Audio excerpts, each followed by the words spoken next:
வணக்கம் மக்களே, welcome to ஏக்யூப் academy. நம்ம ஆர்ஆர்பி என்டிபிசி 2க்கு கரண்ட் அஃபேர்ஸ் பார்த்துட்டு இருக்கோம்.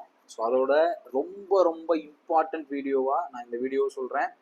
ரைட், இது வந்து நீங்கள் கண்டிப்பாக பார்க்க வேண்டிய முக்கியமான video. All important acts of parliament 2025. இந்திய பாராளுமன்றத்தால் இயற்றப்பட்ட முக்கியமான சட்டங்கள் தான், ரொம்பலாம் சொல்லலை. ஸோ மொத்தமாக என்ன பண்ணியிருக்காங்கன்னா 31 ஆக்ட் கிட்ட போத் தி ஹவுசஸ் வந்து பாஸ் பண்ணியிருக்காங்க. ஓகே, 31 சட்டங்கள் வந்து பாஸ் பண்ணியிருக்காங்க. அதில் நம்ம செலக்டிவாக தான் எடுத்து பார்க்க போகிறோம். ஓகேவா? கண்டிப்பாக ரீசெண்டாக நான் ஒரு வீடியோ போட்டிருந்த போது நான் அந்த ப்ரிப்பரேஷன் ஸ்ட்ராட்டஜியில் ஒரு வீடியோ வந்து பிஐபியிலேருந்து எடுத்திருக்காங்க அப்படின்னு நான் சொன்னேன் இல்லையா? அதாவது ஒரு ஒரு ஆக்ட் வந்து எந்த ஆக்டை ரீப்ளேஸ் பண்ணுச்சு அப்படிங்கிற மாதிரி கேட்டிருந்தாங்கல்ல. அதுக்காக தான் இந்த ஆக்டெல்லாம் நம்ம எடுத்திருக்கோம். எல்லாமே முக்கியமான ஆக்டை மட்டும்தான் நான் எக்ஸ்பிளைன் பண்ண போகிறேன். எல்லா ஆக்டும் இல்லை, இருந்தாலும் எதெல்லாம் நமக்கு கேட்க பாசிபிலிட்டி இருக்கோ அதெல்லாம் நான் எடுத்திருக்கேன். மொத்தம் 31 ஆக்டையும் நம்மளால படிக்க முடியாது, அது ரொம்ப கஷ்டம். அதனால செலக்டிவா ரொம்ப இம்பார்ட்டன்ட் நம்ம தெரிஞ்சுக்கலாம். ஓகேவா? ரைட். ஸோ இந்த வீடியோ நல்லா நோட்ஸ் எடுத்து படிச்சு வச்சுக்கோங்க. ஸோ 2 பார்லிமெண்ட்ரி செஷன்ஸ் வந்து நடந்துருச்சு 2025. உங்களுக்கு தெரியும், பார்லிமெண்ட் வந்து 3 தடவை நடக்கும். ஒன்று வந்து பட்ஜெட் கூட்டத்தொடர், இன்னொன்று வந்து மான்சூன் மழைக்கால கூட்டத்தொடர், இன்னொன்று வந்து வின்டர், இது வந்து குளிர்கால கூட்டத்தொடர். 3 கூட்டத்தொடர் நடக்கும் இந்திய பாராளுமன்றத்தில். இப்போ ஆக்சுவலாக இந்திய அரசியலமைப்பு சட்டத்தின்படி வந்து மினிமம் 2ஆவது நடக்கணும். 2 செஷன்ஸாவது 2 செஷன்ஸாவது கண்டக்ட் பண்ணணும் ஒரு இயர்ல. ஆனால் இந்திய பாராளுமன்றம் வந்து 3 டைம்ஸ் வந்து நடக்கும். நீங்க கேள்விப்பட்டிருப்பீங்க இல்லையா? ரைட். அப்போ நம்மளோட பட்ஜெட் செஷன் வந்து 31 ஜனவரியிலிருந்து 4 ஏப்ரல் வரைக்கும் நடந்துச்சு. இந்த அட்ஜர்ன்ட் சைன் டை, நீங்க இந்த வார்த்தை கேள்விப்பட்டிருக்கீங்கன்னா தெரியல. அட்ஜர்ன்ட் சைன் டை அப்படின்னா பாராளுமன்றத்தை காலவரையின்றி ஒத்தி வைக்கிறது. காலவரையின்றி அப்படின்னா வித்தவுட் டேட், ஒரு பர்டிகுலர் டேட்டை சொல்லாம நாங்க ஒத்தி வைக்கிறோம் அப்படின்னு சொல்லி முடிச்சிடுறது தான் அட்ஜர்ன்மெண்ட் சைன் டை. அட்ஜர்ன்ட் அப்படின்னா இவ்வளவு நேரம், வெறும் அட்ஜர்ன்ட் அப்படிங்கிற வார்த்தை இருந்துச்சுன்னா அதுக்கு என்ன அர்த்தம்? ஒரு குறிப்பிட்ட காலம், மதியம் 2 மணி வரைக்கும் ஒத்தி வைக்கப்படுது அல்லது நாளை காலை 10 மணி வரைக்கும் ஒத்தி வைக்கப்படுதுன்னு சொன்னா அது அர்ஜென்ட். அட்ஜர்ன்ட் சைன் டை அப்படின்னா காலவரையின்றி ஒத்தி வைக்கப்படுறது. ஓகே, டேட் கிடையாது, வித்தவுட் டேட் பார்லிமெண்ட் வந்து ஒத்தி வச்சிருவாங்க. ஸோ இப்போ அந்த பட்ஜெட் கூட்டத்தொடர்ல 16 பில் வந்து பார்லிமெண்ட் பாஸ் பண்ணியிருக்காங்க. ஓகேவா? 16 பில். அதுல நான் போல்டு பண்ணிருக்கேன் இல்லையா? போல்டு பண்ணிருக்கிறதா நம்ம முக்கியமா பார்க்க போறோம். இதுல மெயினா நீங்க பாத்தீங்கன்னா இந்த அப்ராப்ரியேஷன் பில்லு, இந்த அப்ராப்ரியேஷன், மணிப்பூர் அப்ராப்ரியேஷன், இதெல்லாம் வந்து பாய்லர் பில், இதெல்லாம் வந்து நமக்கு ரொம்ப இம்பார்ட்டன்ட் இல்லாதது. அப்ராப்ரியேஷன்னா இந்த மானிய கோரிக்கைன்னு சொல்லுவாங்க இல்லையா? ஒவ்வொருத்தவங்களும் எங்களுக்கு எவ்வளவு வேணும் அப்படின்னு மானிய கோரிக்கை வரும், அதெல்லாம் நம்ம பார்க்க தேவையில்லை. அது போக railways amendment act, oil field act, disaster management act, banking law act, Tribhuvan university act, immigration act, Waqf act, Mussalman Waqf act, protection of interest of aircraft objects, இதெல்லாம் நம்ம பார்க்க போறோம். ரைட். அப்ப இந்த ஆக்ட், இந்த பில்லை அவங்க பாஸ் பண்ணது மூலமா எந்த ஆக்டை அமெண்ட் பண்ணியிருக்காங்க அல்லது எந்த ஆக்டை ரிப்பீல் பண்ணியிருக்காங்க அல்லது என்ன ப்ரொவிஷனை சேர்த்திருக்காங்க, இதெல்லாம் அதுல தெரிஞ்சுக்க போறோம். ரைட்டா? ஸோ கண்டிப்பா கொஸ்டின் வர்றதுக்கான அதிகமான சாத்தியக்கூறுகள் உள்ளதா நான் இதை பார்க்குறேன். நல்ல நோட்ஸ் எடுத்து படிச்சு வச்சுக்கோங்க. நான் நிறைய டேட்டாவும் சொல்ல போறது இல்லை, எக்ஸாம் பாயிண்ட் ஆஃப் வியூ ரொம்ப சிம்பிள் டேட்டா மட்டும்தான் நம்ம பார்க்க போறோம். ஓகேவா? So first news, railways amendment bill 2024. Railways திருத்த சட்டம் 2024. இது ஆகஸ்ட் 2024 லோக்சபால கொண்டு வரப்பட்டு மார்ச் 10, 2025 ராஜ்யசபால பாஸ் ஆயிருக்கு. நல்லா ஒரு விஷயத்த புரிஞ்சுக்கணும், ஒரு பில் எப்போ ஆக்டா மாறும்? பில் அப்படின்னா மசோதா, ஆக்ட் அப்படின்னா சட்டம். பில் எப்ப ஆக்டா மாறும்னா முதல்ல லோக்சபால பாஸ் ஆகணும், தென் ராஜ்யசபால பாஸ் ஆகணும், தென் அங்க இருந்து பிரசிடென்ட் அப்ரூவல் கொடுக்கணும். குடியரசுத் தலைவர் வந்து பிரசிடென்ட் வந்து என்ன பண்ணணும்? கையெழுத்து போடணும், அசென்ட் கொடுக்கணும். அப்படி அசென்ட் கொடுத்துட்டாருன்னா பில் என்னவாயிரும்? ஆக்ட் ஆயிரும். அப்ப இந்த ரயில்வேஸ் அமெண்ட்மெண்ட் பில் வந்து 2 ஹவுஸ்லயும் பாஸ் ஆயிருக்கு. இதனுடைய நோக்கம் என்ன அப்படின்னா, ரயில்வேஸோட ஹெட் அப்படிங்கிறது யாருன்னா ரயில்வே போர்டு. ஓகே, ரயில்வே போர்டுன்னு ஒன்று இருக்கும், நீங்க கேள்விப்பட்டிருப்பீங்க இல்லையா? வர்ற எல்லா ஆல்ரெடி ரயில்வே போர்டுன்னு தான் வரும். ரயில்வே போர்டு தான் ரயில்வேயோட கண்ட்ரோலிங் அத்தாரிட்டி. ரைட்டா? அப்ப இந்த ரயில்வே போர்டு அப்படிங்கிறது எப்ப கிரியேட் ஆகுதுன்னா 1905ல இந்தியன் ரயில்வே போர்டு ஆக்ட் அப்படிங்கிறத வச்சு பிரிட்டிஷ்காரங்க உருவாக்கியிருக்காங்க. எப்போ? 1905ல ரயில்வே போர்டு உருவாகுது. அதுக்கப்புறம் சென்ட்ரல் கவர்மெண்ட் வந்து ரயில்வேஸ் ஆக்ட் 1989 ஒன்று கிரியேட் பண்றாங்க, நமக்கு ஏத்த மாதிரி மாத்துறாங்க. ஓகேவா? பிரிட்டிஷோட ஆக்டை நமக்கு ஏத்த மாதிரி மாத்தி சில ப்ரொவிஷன்ஸை மாத்துறாங்க. ஆனாலும் 1905 சட்டம் நடைமுறையில தான் இருந்துச்சு. அப்ப ரயில்வேஸ் அப்படிங்கிறது railway board act 1905, railways act 1989, 2 ஆக்டை வச்சுமே தான் செயல்பட்டுக்கிட்டு இருந்துச்சு. இப்ப என்ன பண்ணிட்டாங்கன்னா ரயில்வேஸ் அமெண்ட்மெண்ட் பில் 2024 கொண்டு வந்து 1905 ஆக்டை ரிப்பீல் பண்ணிட்டாங்க. ஓகேவா? 1905 ஆக்ட் என்ன பண்ணிட்டாங்க? ரிப்பீல் பண்ணிட்டாங்க. அதுல இருக்கக்கூடிய இம்பார்ட்டன்டான ப்ரொவிஷன்ஸ் எல்லாம் எடுத்துட்டு வந்து 1989 ஆக்ட்ல வச்சுட்டாங்க. சொல்றது புரியுதா? அப்ப ரயில்வேஸ் அல்லது ரயில்வே போர்டு அப்படிங்கிறது ஒரே ஒரு ஆக்ட் மூலமா மட்டும்தான் இனிமே ரன் ஆக போகுது. அந்த act the railway board act 1989, railways act அல்லது 1989, அந்த ஆக்ட் படி மட்டும்தான் இனிமே ரயில்வேஸ் வந்து செயல்படும். ரயில்வே போர்டு எப்போ உருவாச்சுன்னு கேட்டாங்கன்னா 1905. ரயில்வேஸ் ஆக்ட் எப்ப? 1989. இப்ப 1905 ஆக்ட் ரிப்பீல் பண்ணியாச்சு. ரயில்வேஸ் ஆக்ட் மட்டும்தான் ஆக்டிவ்ல இருக்கு, ஞாபகத்துல வச்சுக்கோங்க. ஓகேவா? Next news, oil fields regulation and development amendment bill. Oil ஃபீல்ட்னா தெரியும் இல்லையா? எண்ணெய் எங்கெங்கெல்லாம் கிடைக்குது, அது வந்து க்ரூட் ஆயில் கிடைக்குது இல்லையா, அந்த ஆயில் ஃபீல்டோட ரெகுலேஷன். ஸோ முதல்ல oil field regulation development act எப்போ வந்துச்சுன்னா 1948 வந்துச்சு. இப்போ கொண்டு வந்துருக்கிற இந்த பில் 1948 ஆக்டை அமெண்ட் பண்ணுது.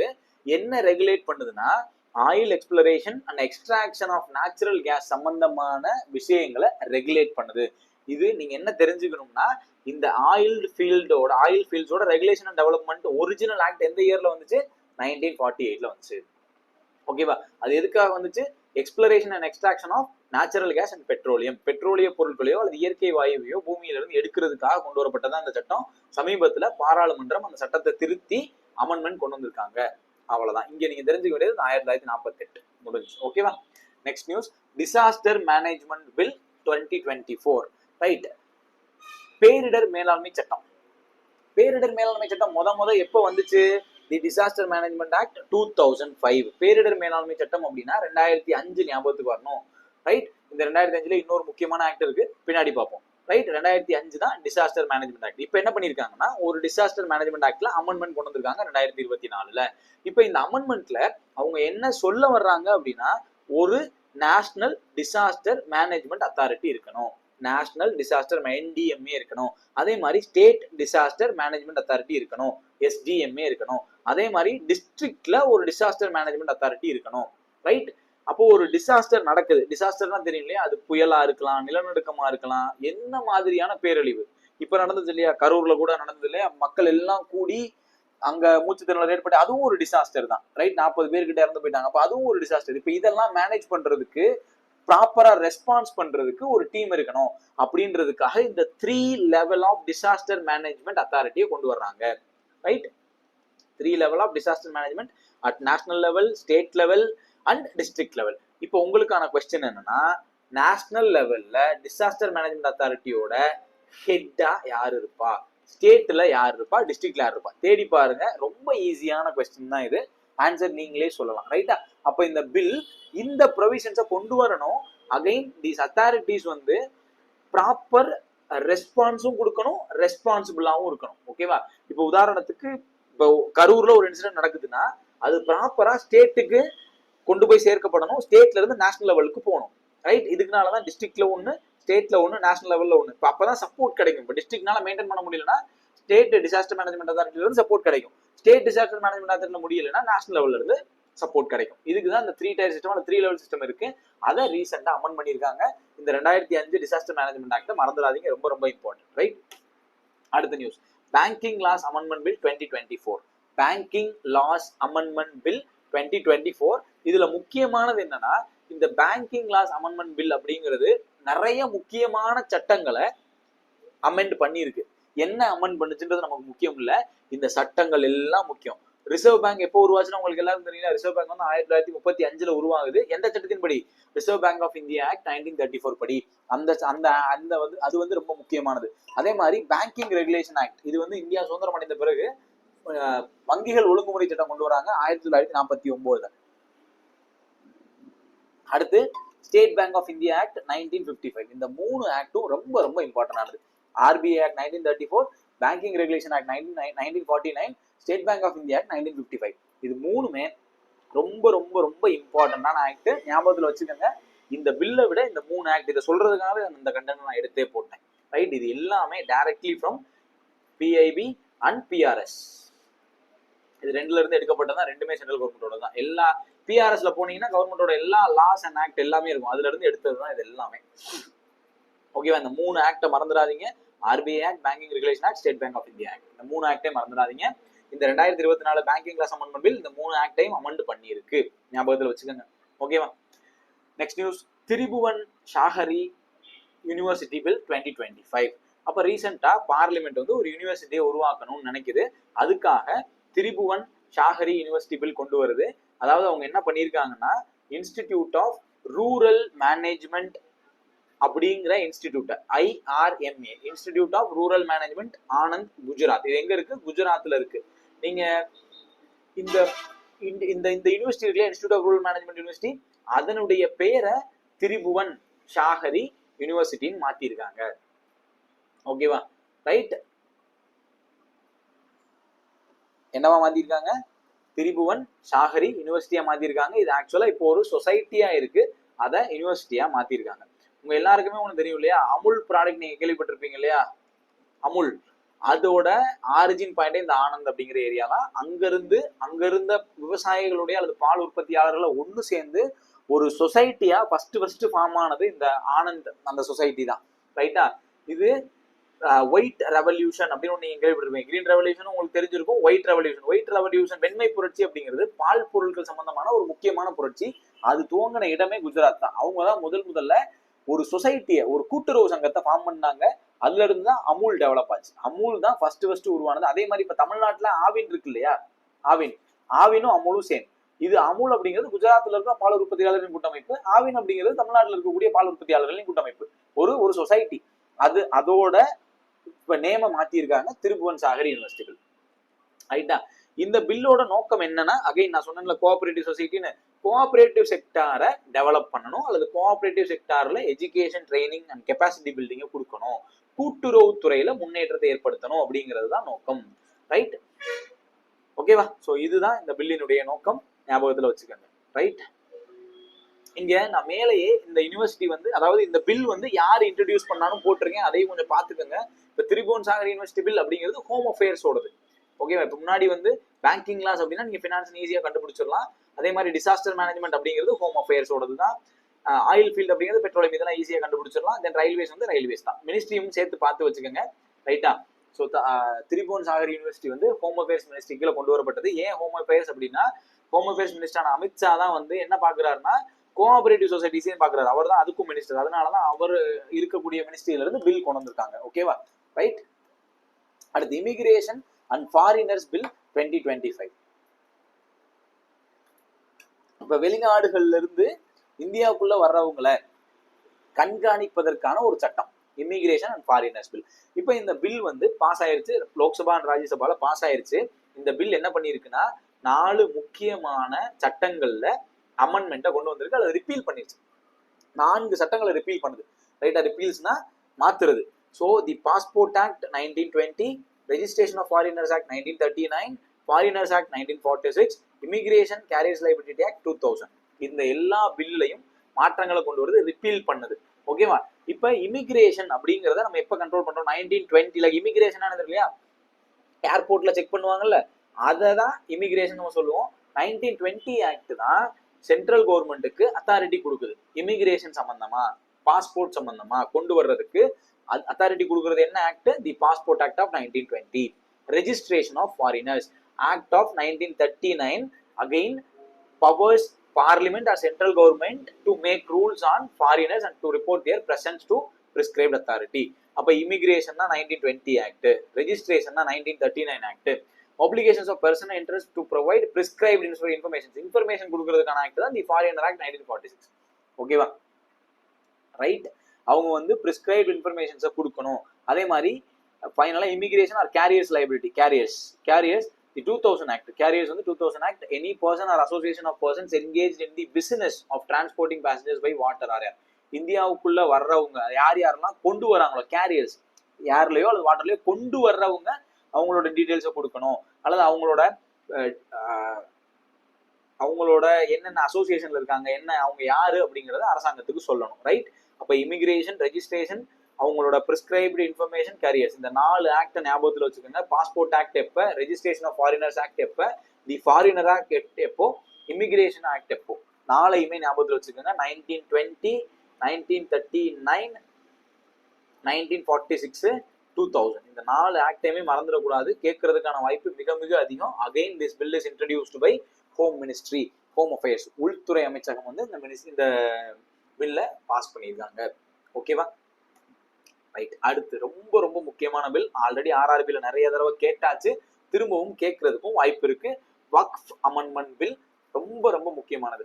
ஸோ வக்ஃப் அப்படிங்கிறது என்னன்னா, இஸ்லாமியர்கள் அவங்களுடைய நிலத்தை ஒரு மசூதிக்கு எழுதி வைக்கிறத வக்ஃப்னு சொல்லுவோம். வக்ஃபு வாரியம் அப்படின்னு சொல்றோம் இல்லையா. முஸ்லீம்கள் அல்லது இஸ்லாமியர்கள் அவங்களுடைய நிலங்களை ஒரு மசூதிக்கு கொடுக்குறது, தானமா கொடுக்குறது. அதுக்கு ஒரு வக்ஃபு போர்டே இருக்கும். வக்ஃபு போர்டுனே ஒன்று இருக்கும். அந்த வக்ஃபு போர்டுல மாற்றத்தை கொண்டு வர்றதுக்கு தான் இந்த சட்டத்தை கொண்டு வந்திருக்காங்க. இதுல சம் பேசிக் டேட்டாஸ் நம்ம தெரிஞ்சுக்கிறோம். என்ன டேட்டாஸ் அப்படின்னா, முதல்ல வக்ஃப் அப்படிங்கிறது எப்ப வக்ஃப்ன்ற ஒரு வார்த்தையே எப்ப கொண்டு வரப்படுதுன்னா 1913ஆம் ஆண்டு சட்டத்தின்படி தான் வக்ஃப் அப்படின்னு ஒன்னே உருவாகுது. ஓகேவா. அதுக்கப்புறம் 1923ல அது என்ன ஆகுதுன்னா, to require mandatory registration of waqf property. 1923ல என்ன பண்றாங்க, வக்ஃப் ப்ராப்பர்ட்டி இருந்துச்சுன்னா அதை நீங்க கண்டிப்பா ரெஜிஸ்டர் பண்ணணும் அப்படின்னு எப்ப சொல்றாங்க, 1923ல சொல்றாங்க. அடுத்து இந்தியா சுதந்திரம் அடைந்த பிறகு இதை வந்து ஒழுங்குபடுத்துறதுக்காக 1954ல central waqf council and state waqf boards அப்படிங்கிற இன்ஸ்டிடியூஷன்ஸை கொண்டு வர்றாங்க. அதுக்கான சட்டங்களை கொண்டு வர்றாங்க. அதன் மூலமா தான் 1954ல கொண்டு வரப்பட்டதன் மூலமா 54-55ல வக்ஃப் வாரியங்கள் அல்லது வக்ஃப் போர்ட்ஸ் உருவாகுது. என்ன உருவாகுது, வக்ஃப் போர்ட்ஸ் உருவாகுது. ஓகேவா. வக்ஃப் வாரியங்கள் அப்படிங்கிறது எப்போ உருவாகுது, 1954ல உருவாகுது. அதுக்கப்புறம் 1995ல இதுல திருத்தத்தை கொண்டு வந்து சட்டத்தை கொண்டு வர்றாங்க. இப்ப இதுலயும் ஃபர்தரா அமெண்ட்மெண்ட் பண்ணி 2024ல பில் பாஸ் பண்ணிட்டாங்க. இதை நீங்க படிச்சீங்கன்னா தெரியும் இந்த பில் வந்து எவ்வளவு கிரிட்டிக்கலானது அப்படிங்கறத நம்ம தெரிஞ்சுக்க முடியும். ரைட்டா. சோ இப்ப இது யாரோடது, நம்ம வக்ஃப்ன்றது யாரோடது, இஸ்லாமியர்களோடது. இப்ப என்னென்ன டிஃபரன்ஸ் அப்படிங்கறத பாப்போமா. இப்ப ஃபர்ஸ்ட் 1995 ஆக்ட் படி 8 to 12 மெம்பர்ஸ் இருக்கலாம். இப்ப என்ன சொல்றாங்கன்னா அப் டு 11 மெம்பர்ஸ் தான் இருக்க முடியும். 12 மெம்பர் வரைக்கும் இருக்கலாம். இப்ப 11 ஆக்கிட்டாங்க. ரைட். இப்ப அடுத்த பாயிண்ட் தான் ரொம்ப முக்கியமானது. Elected and nominated all Muslims. Waqf போர்டுல இருக்கிற எல்லாருமே இஸ்லாமியர்களா இருக்கணும் அப்படின்னு முன்னாடி சட்டம் சொல்லுது. இப்ப எல்லாருமே ஆல் நாமினேட்டட், எலெக்ஷனே கிடையாது, எல்லாருமே நாமினேட்டட். ரைட். அவங்கள எல்லாரும் முஸ்லீமா இருக்கணும்னு அவசியம் கிடையாது. தேர் வேர் நான் முஸ்லிம்ஸ், இஸ்லாமியர்கள் அல்லாதவர்களும் அங்க இருப்பாங்க. யார் இருப்பா, இஸ்லாமியர்கள் அல்லாதவரும் இருப்பாங்க. இப்ப இங்க ஃபர்ஸ்ட் பாயிண்ட் 1995 ஆக்ட் படி முஸ்லீம் எம்எல்ஏ, எம்பி, கவுன்சில் மெம்பர்ஸ் இவங்கெல்லாம் இருப்பாங்க. இப்ப என்ன ஆகுதுன்னா, ஒரு சேர்பர்சன் இருப்பாரு, ஒரு எம்பி, ஒரு எம்எல்ஏ தான். ரைட்டா. 2 ப்ரொஃபஷனல்ஸ். இந்த ப்ரொஃபஷனல்ஸ் யாரா இருப்பாங்கன்னா, இஸ்லாமிய சட்டங்கள்லையும் இஸ்லாமிய விதிமுறைகள்லையும் எக்ஸ்பர்ட்ஸா இருக்கிறவங்க 2 பேர் இருப்பாங்க. 1 officer of the state government, மாநில அரசுல இருந்து ஒருத்தர் உள்ள இருப்பார், மாநில அரசு அதிகாரி ஒருத்தர் இருப்பார். 1 member from bar council, bar council இருந்து ஒருத்தர் வருவார். இவங்கெல்லாம் வந்து நான் முஸ்லீமா இருக்கலாம், can be non Muslim. They are nominated. Nominated by whom, government. அங்கதான் சிக்கல் இருக்கு. ஓகேவா. இவங்க எல்லாம் நான் முஸ்லீம்ஸா இருக்கலாம். அப்போ இருக்கிறது 11 பேர்னா அப் டு 7 பேர் வரைக்கும் நான் முஸ்லீம்ஸா இருக்கலாம். ஓகேவா. ரைட். அதே மாதிரி நாமினேட்டட் மஸ்ட் பி முஸ்லிம்ஸ்ல இவங்க என்ன சொல்றாங்கன்னா, 1 scholar from Muslim Islamic, 2 members from panchayat, 1 mutawalli. இவங்க எல்லாம் வந்து என்னவா இருக்கலாம், முஸ்லீமா இருக்கலாம். இவங்க மேல சொன்ன எல்லாரும் நான் முஸ்லீமா இருக்கலாம். இப்ப இதுதான் மேட்ரு. இந்த சட்டத்தினுடைய நோக்கமே என்ன அப்படின்னா, நான் முஸ்லீம் மெம்பர்ஸை வக்ஃப்ல சேர்க்கிறது தான். நான் முஸ்லிம்ஸ் இன் வக்ஃப். அப்ப இது என்ன ஆகும், இப்போ ஒரு ஒரு ஒரு சமூகம் அல்லது ஒரு ஒரு மதம் அதுல இன்னொரு மதத்தினரை கொண்டு போய் சேர்க்கும் போது அவங்களுக்குள்ள கான்ஃபிளிக்ட் வரும், சிக்கலை உருவாகும். ரைட். இது போக இந்த சட்டத்துல என்னென்னலாம் ப்ரொவிஷன்ஸ் இருக்குன்னா கேட்டிருக்காங்க, இதெல்லாம் சொல்றேன். ரைட். ஒருத்தர் வக்ஃபை டிக்ளேர் பண்ணணும் அப்படின்னா he must be practicing Islam for at least 5 years. Minimum 5 வருடங்கள் இஸ்லாத்தை பின்பற்றியவர் வக்ஃபை டிக்ளேர் பண்ணலாம். வக்ஃபை டிக்ளேர் அவருடைய சொந்த நிலத்தையோ அல்லது நிலத்தை வக்ஃபா கொடுக்கலாம். ஓகேவா. மினிமம் 5 வருஷம் இருக்கணும். அடுத்து he must be the owner of the property, not the user. Right. அதாவது வேற ஒருத்தர்கிட்ட இருந்து வாங்கிய நிலத்தை, அதாவது இஸ்லாமியர் அல்லாத ஒருத்தர் இருந்து வாங்கிய நிலத்தை இவர் தானமா கொடுக்க முடியாது, வக்ஃபா கொடுக்க முடியாது. புரியுதா. இவர் தான் அதுக்கு ஓனரா இருக்கணும். நீங்க யோசிச்சு பாருங்க, இந்தியால இருக்கக்கூடிய ஏதோ ஒரு நிலத்தின் ஓனரா ஒரு முஸ்லீம் எப்படி இருக்க முடியும்? ஏன்னா இஸ்லாமியர்களே வெளியிருந்து வந்தவர்கள் தான். அவங்க வந்து அப்படி இருக்க முடியாது. ஏதோ ஒரு காலத்துல நீங்க வந்து முன்னாடி போய் எடுத்தீங்கன்னா அங்க இருக்கிறவங்க வந்து இங்க இருக்கிற லோக்கல் ஆளா இருப்பாங்க. அவங்க மேபி இந்துவா இருக்கதான் வாய்ப்பு அதிகம். இஸ்லாமியர்களுக்கு சொந்தமா இங்க எப்படி பூர்வீக நிலங்கள் எப்படி இஸ்லாமியர்களுக்கு இருக்கும்? இருக்காது இல்லையா. நமக்கு இருக்கும், இஸ்லாமியர்களுக்கு இருக்காது. அப்போ அவங்களால வக்ஃபை டிக்ளேர் பண்ண முடியாது, சிக்கல் வரும். அவங்க அந்த சிக்கலை உருவாக்கணும்னு தான் நினைச்சு இந்த பில்லை கொண்டு வந்திருக்காங்க. The bill replaces survey commissioner with district collector. Survey கமிஷனர்னா அவங்க கொடுக்குற நிலத்தை அளந்து இது வந்து இவங்களுக்கானதுதான், இவங்க தான் இதுக்கு அத்தாரிட்டி, இவங்க தான் இதுக்கு ஓனர் அப்படின்னு ஒருத்தர் சொல்லணும்ல. சர்வே கமிஷனர் இப்ப அவர் யார் ஆயிட்டாருன்னா டிஸ்ட்ரிக்ட் கலெக்டர் ஆயிட்டார். அது டிஸ்ட்ரிக்ட் கலெக்டரோட வேலையா கொண்டு வந்துட்டாங்க. ஓகேவா, ரைட். அதே மாதிரி bills any government property, right, இது ரொம்ப முக்கியமான point. Bill states that any government property identified as waqf will be ceased to be so. அந்த நிலம் அரசாங்க நிலமா இருந்தா அது வக்ஃபா இருக்க முடியாதுன்னு சொல்லிட்டாங்க. ஓகேவா, அந்த நிலம் அரசாங்க நிலமா இருந்தா அது வக்ஃபா இருக்க முடியாது. இதை ஏன் சொல்றாங்கன்னா, waqf are controlled by Islamic mosque, இஸ்லாமிய மசூதிகள் தான் அல்லது இஸ்லாமிய தலைவர்கள் தான் அதை கண்ட்ரோல் பண்ண முடியாது. கவர்மெண்ட் ப்ராப்பர்ட்டியே இருந்தாலும் நீங்க அவங்கள்ட்ட போய் அனுமதி வாங்கணும். இப்ப அது கவர்மெண்ட் ப்ராப்பர்ட்டி ஆயிடுச்சுன்னா அது அப்படி இருக்காது, அது வக்ஃப் கிடையாது, கவர்மெண்டே அதை ஓன் பண்ணிக்கிறோம் அப்படின்னு சொல்றாங்க. ஓகேவா, ரைட். இது போக கம்போசிஷன் ஆஃப் வக்ஃப்ல என்னென்ன முக்கியமானது அப்படின்னா, ஒரு யூனியன் மினிஸ்டர் இருப்பார். Incharge he is the ex officio chairperson. அப்ப யூனியன் மினிஸ்டர் முஸ்லீமா இருக்க வேண்டிய அவசியம் இல்லை, முடிஞ்சு போச்சு. அதே மாதிரி members of the council include MP ஒருத்தர் இருப்பாரு, நான் முன்னாடி சொன்ன மாதிரி நேஷனல் எமினன்ஸ் ஒருத்தர் இருப்பார், ரிட்டையர்ட் சுப்ரீம் கோர்ட் அல்லது ஹை கோர்ட் ஜட்ஜஸ் இருக்கலாம், eminence scholars in Muslim laws இவங்கலாம் இருக்கலாம். ரைட்டா, ரைட். அதே மாதிரி requires all council members barring to minister must be Muslims and at least 2 must be women. அங்க 11 மெம்பர் சொன்னோமா, அந்த 11 மெம்பர்ஸ்ல மினிமம் 2 பேரு பெண்களாக இருக்கணும். ஓகேவா, பெண்களாக இருக்கணும். ரைட். அதே மாதிரி minimum 2 members must be non-Muslims. Minimum 2 members must be non-Muslims. up to 7 members may be non-Muslims. ஓகேவா, அப்ப 11 பேர்ல மினிமம் 2 பேர் பெண்களா இருக்கணும், மினிமம் 2 பேர் நான் முஸ்லீமா இருக்கணும். அதே மாதிரி நான் முஸ்லிம்களோட எண்ணிக்கை 7 பேர் வரைக்கும் இருக்கலாம். இதுதான் இந்த சட்டம் சொல்லுது. இப்ப நான் சொன்னதுல எது வேணா கேள்வியா வரலாம். ஆல்ரெடி வந்திருக்கு, கேட்டிருக்காங்க. அதனாலதான் இவ்வளவு டீட்டெயிலா இந்த ஆக்ட பத்தி சொல்றேன். ஏன்னா இனிமேல் கேட்கறதுக்கு நிறைய பாயிண்ட் அதுல இருக்கு, அதனாலதான் எடுத்து வச்சிருக்கேன். ப்ராப்பரா எழுதி வச்சுக்கோங்க. அடுத்து முசல்மான் வக்ஃப் ரிப்பீல் ஆக்ட். அதாவது இப்ப வக்ஃப் போர்டுக்கு தனி ஆக்ட் கொண்டு வந்தாச்சுல, இந்த ஆக்ட் நம்ம கொண்டு வந்தோம்ல. அகைன் இது என்ன மினிஸ்ட்ரி? மைனாரிட்டி. ஏன்னா Muslims R minorities in India, so minority ministry. ஓகேவா, ரிப்பீல் பண்றாங்க. இதுக்கு முன்னாடி இருந்த வக்ஃப் வாரிய சட்டங்கள் எல்லாத்தையும் ரிப்பீல் பண்றாங்க. முசல்மான் வக்ஃப் ஆக்ட் 1923. நான் இங்க சொன்னேன் இல்லையா, இங்க ஒரு ஆக்ட் சொல்லியிருக்கேன்னா 1923ல வக்ஃப் மஸ்ட் ரெஜிஸ்டர் பண்ணணும் அப்படின்னு சொன்ன ஆக்ட் தான் 1923 ஆக்ட். அந்த ஆக்டுக்கு பேர் தான் முசல்மான் வக்ஃப் ஆக்ட். அதை ரிப்பீல் பண்ணி விட்டாங்க, முடிஞ்சு போச்சு. ஓகேவா,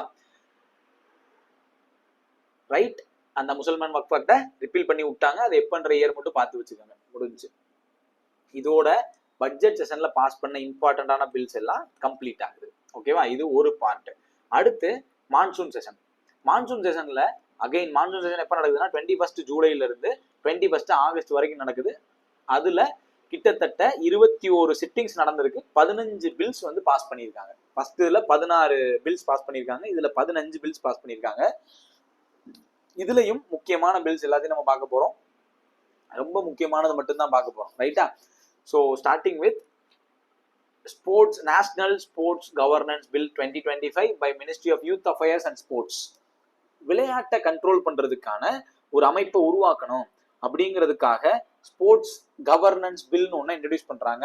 இது ரீசெண்டா தான் ராஜ்யசபால பாஸ் ஆயிருக்கு, ஆகஸ்ட் மாசம். சரியா, இதுல இந்த பில் என்னென்னலாம் உருவாக்கணும்னு சொல்லுதுன்னா, national Olympic committee, national Paralympic committee, national regional sport federations for each designation sports. அப்போ இந்த கவர்னன்ஸ் பில் கொண்டு வரதுக்கான நோக்கம் என்னன்னா, விளையாட்டு துறையில இந்தியாவினுடைய சாதனைகளை அதிகப்படுத்தணும். அதுக்காக ஒலிம்பிக் கமிட்டி உருவாக்கணும், பாராலிம்பிக் கமிட்டி உருவாக்கணும்.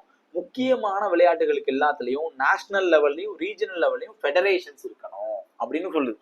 ரைட்டா, அது போக நேஷனல் ஸ்போர்ட்ஸ் போர்டு அப்படின்னு ஒண்ணு உருவாக்கணும். யார் உருவாக்குவா? சென்ட்ரல் கவர்மெண்ட் உருவாக்குவாங்க. நேஷனல் ஸ்போர்ட்ஸ் போர்டு, தேசிய விளையாட்டு ஆணையம் அப்படின்னு ஒண்ணு உருவாக்கிடணும். அந்த விளையாட்டு ஆணையம் என்ன பண்ணும்? ஸ்போர்ட்ஸை ரெகக்னைஸ் பண்றது, ஸ்போர்ட்ஸ் பாடிஸை ரெகக்னைஸ் பண்றது, அவங்கள ரெஜிஸ்டர் பண்றது, இந்த வேலைகள் எல்லாம் செய்யும். அதே மாதிரி நேஷனல் ஸ்போர்ட்ஸ் ட்ரிபியூனலை உருவாக்கணும், NST. நேஷனல் ஸ்போர்ட்ஸ் ட்ரிபியூனல் எதுக்கு? விளையாட்டு சம்பந்தமா உருவாகக்கூடிய டிஸ்பியூட்ஸை தீர்த்து வைக்கணும், அதுல தீர்ப்புகள் கொடுக்கணும், முக்கியமான மாற்றங்களை ஏற்படுத்தணும். அந்த டிஸ்பியூட்ஸை நேஷனல் லெவல்ல இருந்தாலும் சரி, இன்டர்நேஷனல் பாடிஸ் ஏதாவது டிஸ்பியூட் சொல்றாங்கன்னா அவங்களுக்கு அட்ரஸ் பண்ணணும். இதெல்லாம் அந்த ட்ரிபியூனலோட வேலை. அதே மாதிரி இந்த ட்ரிபியூனல்ல யார் இருப்பா, அந்த ட்ரிபியூனலோட சேர்பர்சன் யாரா இருப்பார்னா former sitting or former judge of Supreme Court, உச்சநீதிமன்ற நீதிபதி கரண்டோ அல்லது ரிட்டையர்டோ, சீஃப் ஜஸ்டிஸ் ஆஃப் ஹைகோர்ட் அவரு அல்லது சீஃப் ஜஸ்டிஸ் ஆஃப் ஹைகோர்ட், ஹைகோர்ட்டோட சீஃப் ஜஸ்டிஸ் ஆர் சுப்ரீம் கோர்ட்டோட ஜட்ஜு, அது போக 2 members which are eminent in sports. ஓகேவா, ஸ்போர்ட்ஸ் பப்ளிக் அட்மினிஸ்ட்ரேஷன், மொத்தம் 3 பேர் இருப்பாங்க இந்த ட்ரிபியூனல்ல. 3 members இருப்பாங்க. சேர்பர்சன் யாரா இருப்பாருன்னா, அதாவது ஹெட் யாரா இருப்பா, சுப்ரீம் கோர்ட்டோட ஜட்ஜு ஆர் ஹை கோர்ட்டோட சீஃப் ஜஸ்டிஸ். ஓகேவா, அது போக 2 members எமினன்ட் நாலேஜ் இருக்கக்கூடிய 2 members. இப்ப இந்த பில்லுல இருந்து நமக்கு என்னென்னலாம் உருவாகுது அப்படிங்கறத நம்ம இதுல தெரிஞ்சுக்கிறோம். இந்த பில் புதுசா தான் வருது, பழையது எதையும் ரிப்பீல் பண்ணல அல்லது ரீப்ளேஸ் பண்ணல. ஓகேவா, by ministry of youth affairs and sports. Right, அடுத்த bill income tax bill 2025. Number 2 ஏன் அந்த பில்லுக்கு பேர் வச்சிருக்காங்கன்னா, நம்பர் 1 ஒரு பில் வந்துச்சு, அதை வந்து வித்ட்ரா பண்ணிட்டாங்க, கவர்மெண்டே வித்ட்ரா பண்ணிட்டாங்க. வித்ட்ரா பண்ணிட்டு தான் இந்த பில்லை கொண்டு வந்திருக்காங்க, இன்கம் டாக்ஸ் பில் 2025. இது எதுக்காகனா, இன்கம் டாக்ஸ் ஆக்ட் 1961 அது ரீப்ளேஸ் பண்ணியிருக்கு. Income tax bill 2025 replaces 1961 act, 1961 சட்டத்தை மாத்திருச்சு. ஓகே, ரீப்ளேஸ் பண்ணிருச்சு. ஆனா 1961 சட்டத்துல இருக்கக்கூடிய முக்கியமான ப்ரொவிஷன்ஸ் எல்லாம் அவங்க வச்சுக்கிட்டாங்க. இந்த பில்லினுடைய முக்கியமான நோக்கம் என்னன்னா, டாக்ஸ அல்லது டாக்ஸ் அப்ளை பண்றதை ஈஸியாக்கணும், அந்த ரெஜிஸ்ட்ரேஷன் ப்ராசஸை ஈஸியாக்கணும், அதுல இருக்கக்கூடிய டஃப்பான ப்ராசஸ் எல்லாத்தையும் குறைக்கணும். ஓகேவா, ரைட். அதே மாதிரி அவங்க என்ன பண்ணலன்னா, அஃபென்சஸ்ல அல்லது பெனால்டிஸ் எல்லாம் சேஞ்ச் கொண்டு வரல. அதே மாதிரி டாக்ஸ் ஸ்ட்ரக்சர்லையும் சேஞ்ச் கொண்டு வரல. அப்படி என்ன இருந்ததோ அதே தான் இருந்திருக்கு. ஆனா அந்த ஆக்ட் ரொம்ப பழசு அப்படிங்கிறதுனால அதுல இருக்கக்கூடிய முக்கியமான அம்சங்கள் எல்லாம் எடுத்துக்கிட்டு இப்ப மாத்தி எழுதியிருக்காங்க. இது ஏப்ரல் 1, 2026 இருந்து கமென்ஸ்மெண்ட் ஆகும். அதாவது அடுத்த பினான்சியல் இயர் ஏப்ரல் 1, 2026 இருந்து இந்த சட்டம் நடைமுறைக்கு வரும் அப்படின்னு சொல்லியிருக்காங்க. என்ன மினிஸ்ட்ரி, டாக்ஸ்னு வந்துருச்சு, ஃபினான்ஸ் மினிஸ்ட்ரி. டாக்ஸ்னு வந்ததுனால என்னது, ஃபினான்ஸ் மினிஸ்ட்ரி. அடுத்து கான்ஸ்டிடியூஷன் 130th அமெண்ட்மெண்ட் பில், 130வது அமெண்ட்மெண்ட் பில். இது சட்ட திருத்தம் கிடையாது, சட்ட திருத்த மசோதா. 130வது சட்ட திருத்தம் கிடையாது, சட்ட திருத்த மசோதா, கான்ஸ்டிடியூஷன் அமெண்ட்மெண்ட் பில். ஓகேவா, இது ரொம்ப ரொம்ப முக்கியமானது. லோக்சபால இன்ட்ரோடியூஸ் பண்ணியிருக்காங்க. இன்ட்ரோடியூஸ் பண்ணது ஹோம் மினிஸ்டர் அமித்ஷா. இது இப்ப என்ன ஆயிடுச்சுன்னா, பார்லிமெண்டோட ஜாயிண்ட் பார்லிமெண்ட் கமிட்டிக்கு அட்வைஸ் ஆயிருக்கு. இந்த பில்லினுடைய நோக்கம் என்னன்னா, இந்த பில்லின் படி removal of prime minister, chief minister or any other minister of central or state government if he arrested and detained custody on account of serious criminal offenses. அதாவது பிஎம்ஆ இருக்கலாம், சிஎம்ஆ இருக்கலாம், அல்லது எனி அதர் மினிஸ்டரா இருக்கலாம். ஓகேவா, இவங்கள யாராவது ஒரு ஆளு அரெஸ்ட் ஆகி அல்லது டிடைன்ட்னா ஜெயில போடுறது, டிடைன்ட் ஆகி எத்தனை நாளைக்கு, 30 நாளைக்கு, 1 மாசம், 30 நாள் வெளியவே வர முடியாம அவங்க ஜெயில இருந்துட்டாங்கன்னா அவங்களுடைய பதவி பறிக்கப்படும். அதுதான் இந்த மசோதா. Prime minister or chief minister or any other minister of central or state government may be removed from his office if he arrested or detained for 30 days. ஓகேவா, அப்ப அவர் வந்து அகைன் இந்த பில் வந்து யூனியன் டெரிட்டரி ஆஃப் டெல்லிக்கு பொருந்தும், ஆனா பாண்டிச்சேரிக்கும் ஜம்மு காஷ்மீருக்கும் பொருந்தாது. இந்த பில் பொருந்தாது, அது தனியா பில்லே கொண்டாங்க. ஓகேவா, அது வந்து பாண்டிச்சேரிக்கும் ஜம்மு காஷ்மீர் தனி பில்லு, ஆனா டெல்லிக்கு பொருந்தும். ஏன்னா அவங்களுக்கு டெல்லிக்கு ஆகாதுல்ல, அதனால டெல்லிக்கு பொருந்தும். பாண்டிச்சேரி ஜம்மு காஷ்மீர் அவங்களுக்கு கவலை கிடையாது, அதனால அதை பத்தி அவங்க கவலைப்படல, தனி பில்லு கொண்டு வந்து ஈஸி ஆக்கிட்டாங்க. இதுல ஒரு மினிஸ்டர், சென்ட்ரல் கவர்மெண்ட்ல இருக்கக்கூடிய ஒரு மினிஸ்டர் 30 நாள் அரெஸ்ட் ஆயிட்டாருன்னா, president on the advice of prime minister can remove that minister. ஓகேவா, சென்ட்ரல் கவர்மெண்ட்ல யாரு ரிமூவ் பண்ணுவா, பிரசிடென்ட். ஸ்டேட் கவர்மெண்ட்ல யாரு ரிமூவ் பண்ணுவா, governor, on the advice of chief minister. சொல்றது புரியுதா? ஒரு மினிஸ்டர் தப்பு பண்ணி 30 நாள் ஜெயில இருந்துட்டாருன்னா 31வது நாள் பிரசிடென்ட் அவர் ரிமூவ் பண்ணுவாரு. சென்ட்ரல் கவர்மெண்டா இருந்தா, ஸ்டேட் கவர்மெண்டா இருந்தா கவர்னர் ரிமூவ் பண்ணுவாரு. இன்கேஸ் பிரைம் மினிஸ்டரோ சீஃப் மினிஸ்டரோ அரெஸ்ட் ஆகி ஜெயில இருக்காங்கன்னா, ஓகேவா, அவங்க 31வது நாள் அவங்க ஜெயில இருந்தாங்கன்னா ஆட்டோமேட்டிக்கா அவங்க வந்து ரிசைன் பண்ணி தான் ஆகணும். ஓகேவா, ஆட்டோமேட்டிக்கா அவங்க பதவி பறி போயிடும். இன்கேஸ் அவங்க வந்து பிரைம் மினிஸ்டர் சீஃப் மினிஸ்டரா இருந்தா. மினிஸ்டரா இருந்தாங்கன்னா பிரசிடென்ட் ரிமூவ் பண்ணுவாரு, இல்லைன்னா கவர்னர் ரிமூவ் பண்ணுவாரு. ஞாபகத்தில் வச்சுக்கலாமா? இந்த பில் இன்னும் கம்ப்ளீட்டா பாஸ் ஆகல, ரைட்டா? இது ஜாயிண்ட் கமிட்டியோட டிஸ்கஷன்ல இருக்கு. அடுத்து வரும் இல்லையா, வின்டர் செஷன் வரும்ல, குளிர்கால கூட்டத்தொடர் வரும்போது அவங்க இதை ராஜ்யசபால இன்ட்ரடியூஸ் பண்ணி பாஸ் பண்ணி பிரசிடென்ட் சைன் பண்ணிட்டாங்கன்னா இது சட்ட திருத்தம் ஆயிரும், அமெண்ட்மெண்ட் ஆக்டா மாறிடும். இப்ப பில்லா தான் இருக்கு. 130வது அமெண்ட்மெண்ட் பில், சட்ட திருத்த மசோதா, இன்னும் ஆக்டா மாறல. பில்லுக்கும் ஆக்டுக்கும் வித்தியாசம் இருக்கு. ஏன்னா இது என்ன ராஜ்யசபாலே பாஸ் ஆகல, பிரசிடென்ட் அசன்ட்டும் வாங்கல. அதனால இப்போதைக்கு இது என்னன்னு மட்டும் தெரிஞ்சு வச்சுக்கோங்க, ரொம்ப ரொம்ப முக்கியம் இது. ரைட். அடுத்து national anti doping amendment bill 2025. Anti doping அப்படின்னா ஊக்க மருந்து பயன்படுத்துவாங்க இல்லையா விளையாட்டு வீரர்கள், அவங்களை கண்காணிக்கிறதுக்கான ஒரு அமைப்பு தான் இது. இது எதை அமெண்ட் பண்ணிருக்குன்னா நேஷனல் ஆன்டி டோப்பிங் ஆக்ட் 2022. ஓகேவா? போதை அதாவது ஊக்க மருந்து தடை சட்டம் 2022 அமெண்ட் பண்ணியிருக்கு. அப்போ முதலா ஊக்க மருந்து தடை சட்டம் எப்போ வந்துச்சுன்னா 2022 வந்துச்சு. இப்போ அதை திருத்தி மசோதா கொண்டு வந்திருக்காங்க. இது எதுக்காகனா அத்லெட்ஸ் வந்து அந்த மாதிரி டோப்பிங் சப்ஸ்டன்சஸை யூஸ் பண்ணாம பாதுகாக்கிறதுக்கு, அவங்களை தடுக்கிறதுக்காக கொண்டு வந்திருக்காங்க. இந்த ஆக்ட் வந்து யுனெஸ்கோ கன்வென்ஷன், ஆன்டி டோப்பிங்க்கு எதிரான யுனெஸ்கோ கன்வென்ஷனை அடாப்ட் பண்ணி கொண்டு வந்திருக்கு. அது போக இந்த அமெண்ட்மெண்ட் பில்லினுடைய முக்கியமான நோக்கம் என்னன்னா நேஷனல் ஆன்டி டோப்பிங் ஏஜென்சி அப்படின்னு ஒன்று உருவாக்கணும். ஓகேவா? இது ரொம்ப ரொம்ப இதை முக்கியம். ஏன் அப்படின்னா ஆன்டி டோப்பிங் ரூல்ஸை ஃப்ரேம் பண்றதுக்காக நேஷனல் ஆன்டி டோப்பிங் ஏஜென்சியை ஃப்ரேம் பண்ணியிருக்காங்க. அப்ப national anti doping amendment bill மூலமா நேஷனல் ஆன்டி டோப்பிங் ஏஜென்சியை அவங்க மேக் பண்ணியிருக்காங்க. ஓகேவா? இது எதை அமெண்ட் பண்ணிருக்கு? 2022 ஆக்டை அமெண்ட் பண்ணியிருக்கு. அடுத்த நியூஸ், கோஸ்டல் ஷிப்பிங் பில் 2024. அப்ப இந்த கோஸ்டல் ஷிப்பிங் பில் ராஜ்யசபால ரீசெண்டா பாஸ் ஆயிருக்கு. இந்த பில்லினுடைய நோக்கம் என்னன்னா 1958 மெர்ச்சன்ட் ஷிப்பிங் ஆக்ட்ல இருக்கக்கூடிய சம் ப்ரொவிஷன்ஸை ரிப்பீல் பண்ணிட்டாங்க. ஓகே, ரீப்ளேஸ் பண்ணியிருக்காங்க. இதனுடைய நோக்கம் என்னன்னா இந்தியாவினுடைய கோஸ்ட் லைனான 11,098 கிலோமீட்டர் கோஸ்ட் லைனை எஃபெக்டிவா யூஸ் பண்ணணும். ரைட்டா? மெர்ச்சன்ட் ஷிப்ஸ் வருது அல்லது மெர்ச்சன்ட் ஷிப்ஸ் வந்து இந்தியாவுக்குள்ள வரும்போது அவங்க உள்ள வர்றதுக்கான லைசன்சிங் ரெகுலேஷன்ஸ் எல்லாத்தையுமே ஈஸ் பண்ணணும். Simplifies the licensing and regulation of foreign vessels in coastal trade. கடல் வழியா நடக்கக்கூடிய ட்ரேட்ல சிம்பிளிஃபை பண்ணணும். அதே மாதிரி இந்தியாவினுடைய கோஸ்டல் கார்கோ, கடல் வழியா நடக்கக்கூடிய சரக்கு போக்குவரத்தை 230 மில்லியன் மெட்ரிக் டன் பை 2030. 2030க்குள்ள 230 ஈஸியா ஞாபகத்தில் வச்சிடலாமா? Metric ton, million metric ton, million metric ton 2030க்குள்ள கார்கோ, கோஸ்டல் கார்கோவோட target 230 million metric ton by 2030. ஓகேவா? ரைட். இதோட சேர்த்து merchant shipping bill 2025, cargo goods sea bill 2025 கொண்டு வந்திருக்காங்க. அதை பத்தி பின்னாடி பார்ப்போம். இந்த பில்லினுடைய நோக்கம் என்னன்னா 11,098 கிலோமீட்டர் இருக்கக்கூடிய இந்தியாவுடைய கோஸ்ட் லைனை எஃபெக்டிவா யூஸ் பண்ணி மெர்ச்சன்ட் ஷிப்ஸ் இந்தியாவுக்குள்ள வர்றதுக்கான ப்ராசஸை ஈஸ் பண்ணி கோஸ்டல் கார்கோவோட டார்கெட்டை 2,230 மில்லியன் மெட்ரிக் டன்னா 2030 அச்சீவ் பண்ணணும் அப்படிங்கிறதா இந்த பில்லினுடைய நோக்கம். இந்த டேட்டாலாம் கேட்கறதுக்கு வாய்ப்பு நிறைய இருக்கு. ஓகேவா? அடுத்தது இந்தியன் போர்ட்ஸ் பில். இங்க சொன்னேன்ல, இதோட கம்பைன் ஆனதான் Indian ports bill. Indian ports bill என்ன பண்ணிருக்குன்னா it replaces Indian ports act 1908. 1908 உருவாக்கப்பட்ட இந்திய துறைமுகங்கள் சட்டம் அப்படிங்கிற சட்டத்தை மாத்திருச்சு, ரீப்ளேஸ் பண்ணிருச்சு. ஓகேவா? ரைட். இதுல முக்கியமான நோக்கம் என்ன, போர்ட் ஆபரேஷன்ஸ் மேனேஜ்மெண்ட்ல முக்கியமான மாற்றங்களை கொண்டு வருது. Levy of fees and tariffs, environmental safeguards, இது எல்லாத்தையும் இதுல இன்கார்பரேட் பண்ணிருக்காங்க. ஓகேவா? ரைட். இதுதான் இதுல முக்கியமானது. இந்த டேபிள்ல முக்கியமா என்ன சொல்லணும்னா மேஜர் போர்ட்ஸ் மொத்தம் எத்தனை இருக்கு, மைனர் கார்கோ போர்ட்ஸ் எத்தனை இருக்கு. மேஜர் போர்ட்ஸ் மொத்தம் 12, மைனர் கார்கோ போர்ட் 66. இந்த டேட்டாக்காக தான் நான் இதை எடுத்துட்டே வந்தேன். இதுல அதிகமான கார்கோ டிராபிக், அதிகமான குட்ஸ் டிராபிக் எங்க இருக்குன்னா பாரதீப் போர்ட் 145 மெட்ரிக் டன். ஓகேவா? Million ton. அதுக்கப்புறம் தீன் தயாள் போர்ட், அதுக்கப்புறம் ஜவஹர்லால் நேரு போர்ட். இந்த 3 தான் top ports in cargo shipping. Cargo டிராபிக்ல டாப் 3 பாரதீப், தீன் தயாள், ஜவஹர்லால் நேரு போர்ட். இதுல இந்த 3மே எங்க இருக்கு, பாரதீப் எங்க இருக்கு, தீன் தயாள் எங்க இருக்கு, ஜவஹர்லால் நேரு போர்ட் ட்ரஸ்ட் எங்க இருக்கு, இந்த 3 எங்க இருக்குன்றத கண்டிப்பா கமெண்ட்ல பண்ணுங்க.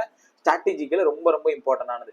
Major board 12. யாராவது ஒரு ஆள் கமெண்ட் பண்ணுங்க, உங்க கமெண்ட் பின் பண்ணி வைக்கிறேன், அடுத்து படிக்கிறவங்க யூஸ் பண்ணிக்கிட்டோம். Paradip, Deen Dayal, Jawaharlal Nehru board trust.